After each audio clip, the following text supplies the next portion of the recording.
So what is up, guys? Nick here, helping you to master your technology. By the end of this video, you're going to find out if the iPhone SE 2020 is still worth it right now. Now, keep in mind, when I do make videos like this, especially on these older phones like this, these older iPhones, I am talking about it in the sense of you found this on a deal. Maybe somebody's getting rid of this, or you've seen it on eBay or somewhere where it's a lot less than the MSRP at a typical retail store, because honestly, everyone knows that a new SE is likely coming this year. So buying it at the $400 price range is not a great idea. But a lot of articles are saying don't buy this, skip it right now. But that doesn't answer the question for people who are interested in picking this up and deciding if it's going to be for them. So we'll begin by talking about the body.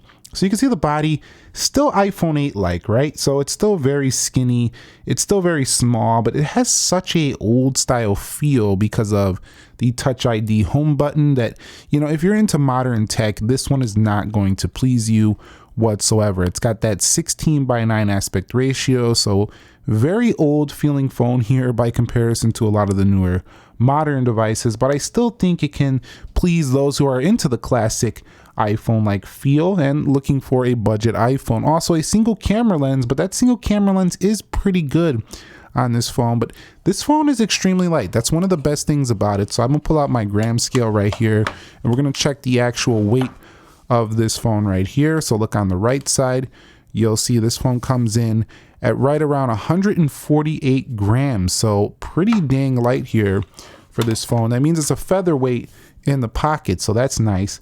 In addition to that, you know, you do have a little bit of a cleaner look with not having all that branding, just kind of the Apple logo. And if you don't get the product red, it won't even be a product red there, so they kind of move that down a little bit.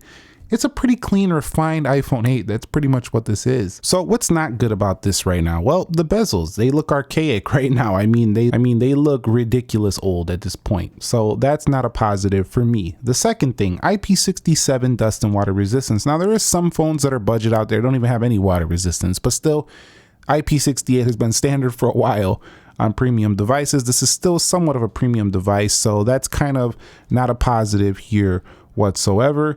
In addition, you know, we're going to talk about the display here now, but it's also not a huge positive because this display is, you know, not even 1080p. So you're looking at 750. And again, the argument is, well, I'm not going to be on my phone that much at a smaller screen size like this. And, you know, at 326 ppi, this is kind of Steve Jobs era sharpness. So definitely it's pretty good, but the newer iPhones are much sharper than this, and they're much brighter. Although this does sit 625 nits, that's been a standard on Retina displays for a while. You know, the newer 1000 nits, 800 nits, this one's a little bit more difficult to see outdoors in sunlight, but it's still acceptable. And I think, you know, if you could find this thing at $200, this is way better than some displays you'll find on some of these cheaper devices that come in at under 720p that you'll find, you know, these cheap Android phones and stuff like that. So it's still pretty decent, but it's nothing to write home about. It's nothing you're going to be like super, you know, bragging about. It feels kind of old at this point, but still works okay.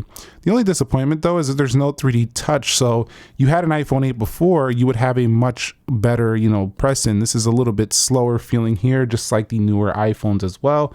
So that's nothing to be super impressed with either. So should you buy it in terms of display? Only if you're willing to sacrifice having an older display because you're trying to meet that price point. Next up is the software. So I haven't even updated to 15 on this one, but I'm actually in the process of the current 15.2.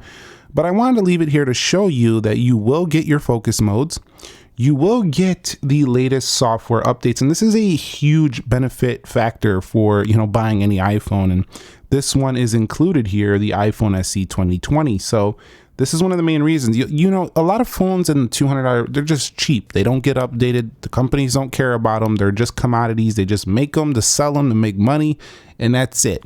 At least with the iPhone SE, if you're looking for a really low price, you're gonna get some updates, and that's nice because you're gonna be rocking the latest Apple software, regardless if you're doing it on a legendary kind of looking design like the iPhone 7 6 days here with the iPhone SE 2020, which has proven to be very successful. Performance wise though, we are looking at the Apple A13 Bionic chipset, which to me, I talked about in the iPhone 11 video. It's definitely enough for the average user. Even a power user could get by with this. There's nothing really wrong with the performance on the SE, and you definitely won't even see much of a difference between this and an iPhone 13 in terms of just everyday usage. It opens apps just as fast, so there's not really a major issue. The iOS system on, Apple products don't really require too much power.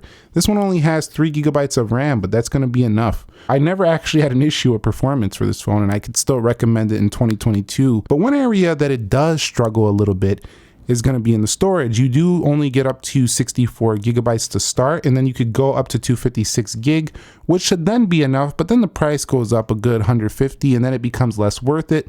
So, I did get the 128 gig with this one. I would recommend this storage area, but if you're looking for major storage, you're going to want to go to a more premium iPhone that can offer 512 or 1 terabyte. So I wouldn't consider this my main phone because it just doesn't have the storage capabilities to last that long term, unless you're just going to go with the 256 gig and be happy with that. Another area where I'm not super impressed with the SE is the battery life. It's pretty atrocious compared to bigger phones, which physically do have bigger batteries, so it makes a lot of sense. But this phone is pretty old school iPhone where you got to charge this thing 5 o'clock, 6 o'clock PM. You wake up in the morning, middle of the day, you're like, I got to hit the charger. That's this kind of phone right here. It has a tiny battery and it's only around 1800 milliamps. To be exact, it's actually 1821, but that's just a little bit different than 1800. It's a small battery. Let's just put it that way.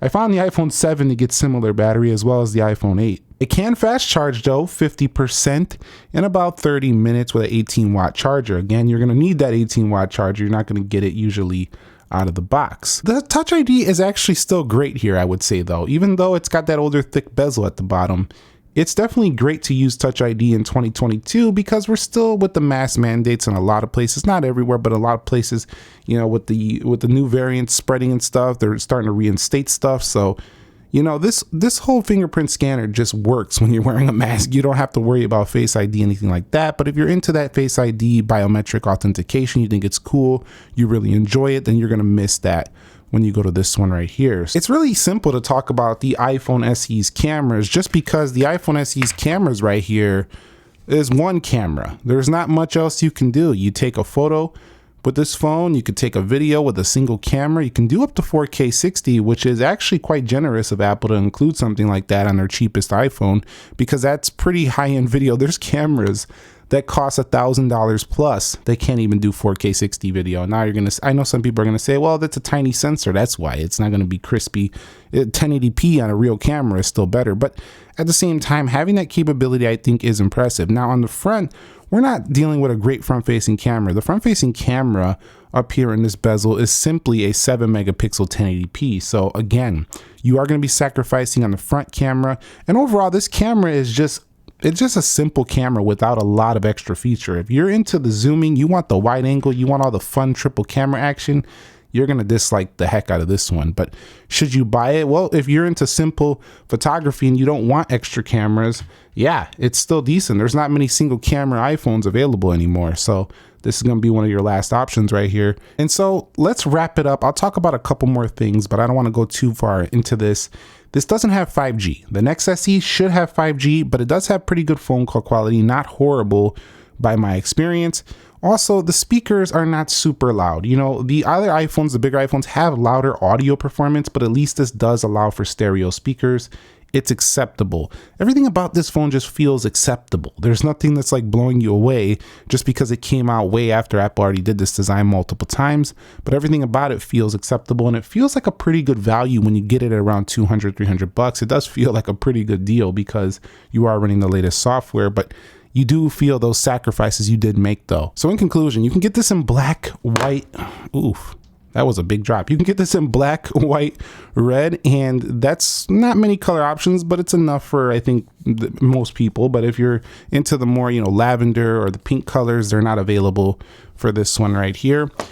I wouldn't buy this straight up from any retail store. I would just look for this on a steal used somewhere, and then it's a decent backup phone. In 2022 though, if you're looking for a long-term SE option, I would consider waiting you know, until the SE3, which should be coming this quarter. It might be the same phone with just all internal upgrades, or it might be something a little bit bigger with, you know, a dual camera. We'll have to see. The rumors are just rumors right now. We'll have to see when it gets a little bit closer to the actual event. If you found this video helpful, entertaining, informing, do me a favor, click the like button for me. Subscribe if you haven't already, and let me know your thoughts on the SE. Are you a current SE 2020 user?